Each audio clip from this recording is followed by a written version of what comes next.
Okay, we're back. Put your hands together. Dustin Thomas, Bongo Coffee Roasters, Nashville, Tennessee. Hey, Here how come are you? your judges. Good to meet you. How are you? Good to meet you. How are you? Good to meet you. How are you? Good to meet you. Dustin, when you're ready Lem. and your judges are ready, go ahead and call your time. Sweet. Good luck. Thank you. Appreciate it.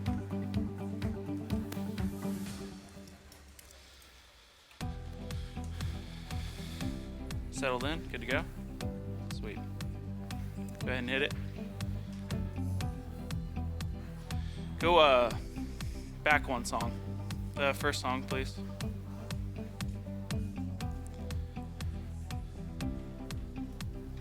Should be going. Starts quiet. Don't worry.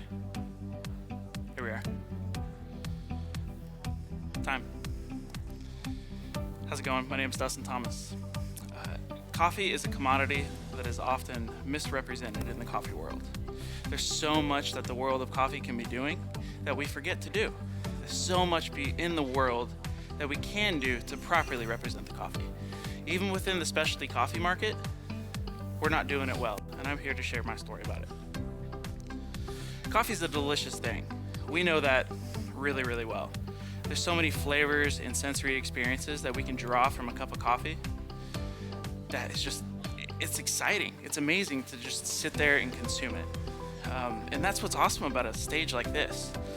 As a brewer, I get to come up on the stage, represent all the hard work that roasters and coffee producers and all of the above have put in to create new sensory experiences.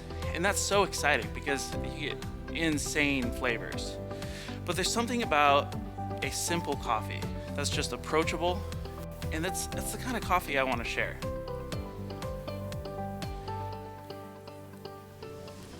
Coffee is so much more than the consumable itself.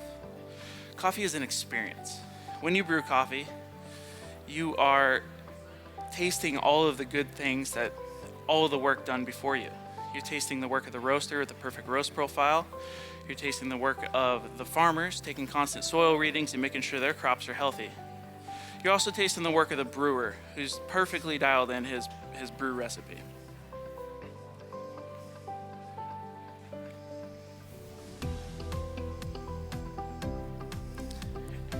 And all of those things are experiences that those people have had. They're experiences that I've had, and they're experiences that I would love to share with people. So one of my favorite things to do is to share a coffee with people when they come into my own home. I invite them to my home and I say, hey, would you like a cup of coffee? It's my joy. It's my profession. So when they come in, they expect a good cup, but it's my joy to do that for them. My goal here today for these remaining 7.5 minutes is to set this setting to be as comfortable as my living room in my home. I want you guys to feel like you're there, feel like you're just friends of mine, just hanging out, having some coffee. I did that by doing a few things. I brought my home brewing setup here. I got the Akaya, the V60, the Hario decanter, exactly what I got at home. I have my same brewing recipe, which I use 18 grams in, 288 out, and it's 1:16 ratio. Exactly what I do every morning on the weekend. And I even went so far as to bring the very mugs I got as a wedding gift 3 years ago. It's the classic, timeless Fiesta Ware turquoise blue.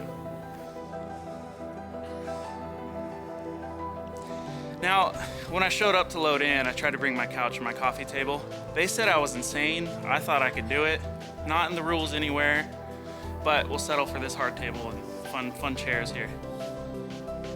Now, when I do end up sharing coffees with my friends, I want to go with a coffee that's crazy, but approachable.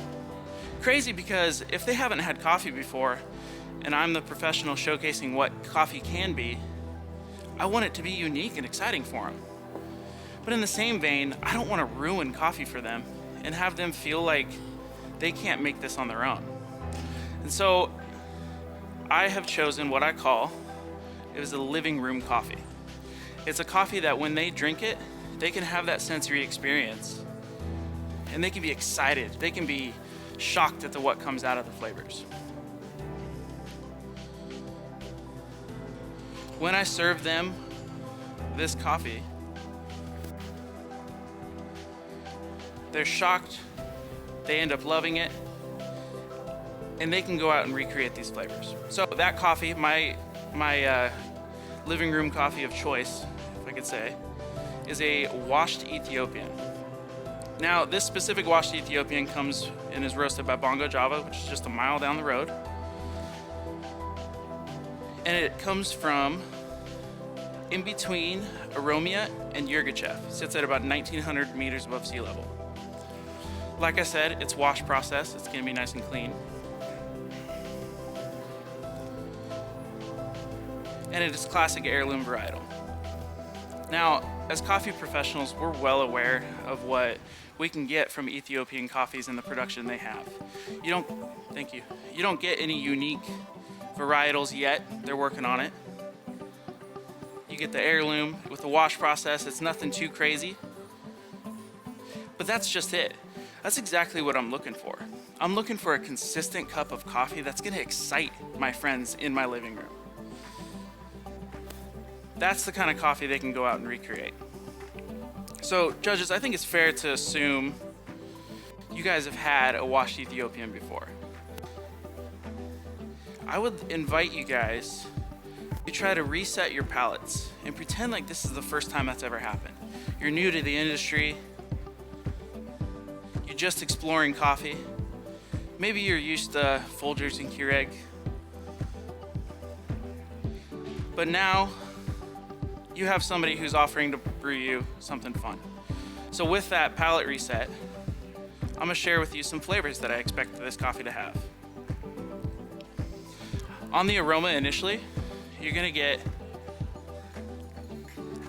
black tea and bergamot, much like Earl Grey tea. And that's gonna be nice and shocking. It's gonna make that coffee immediately seem exciting, unique. On the first sip, you're gonna get, again, similar flavor, black tea, but it'll be more like a perfectly steeped black tea, never going to get bitter.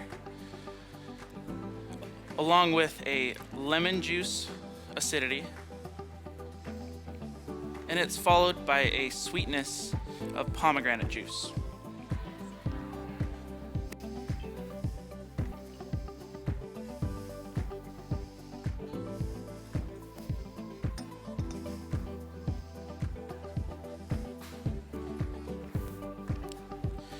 The body is going to be silky, round, and smooth.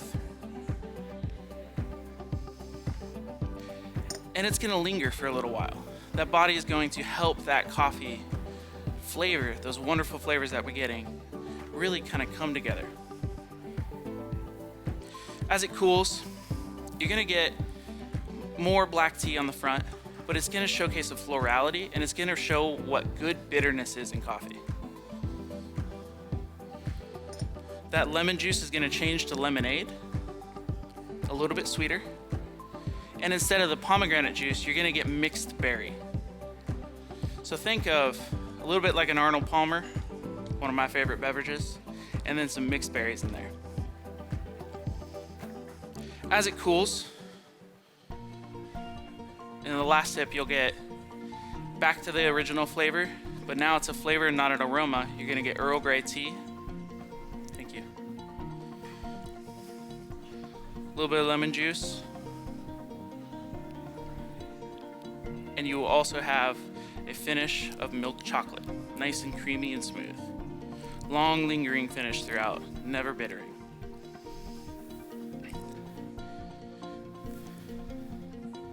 And that's the type of flavors that excites people. They're unique, but they're approachable. This is a coffee that we have in production at Bongo Java. It's a coffee that we pulled right off of our shelf. It's not a coffee that's going to be overly expensive or hard to get, so anybody can have it. As you can see, I brewed a 4th cup of coffee. Tying in everything together, when we are having coffee, I love to have the experience. And if I'm ever brewing coffee for my friends, I'm going to enjoy it as well. So I would invite you to pour your coffee into the mugs. Thank you. pour your coffee into the mugs, and then sip however you'd like. But before we sip, I would like us to cheers, because this is coming together, it's becoming friends, and experiencing coffee together. So please go ahead, you can start your evaluations. I'll do it as well.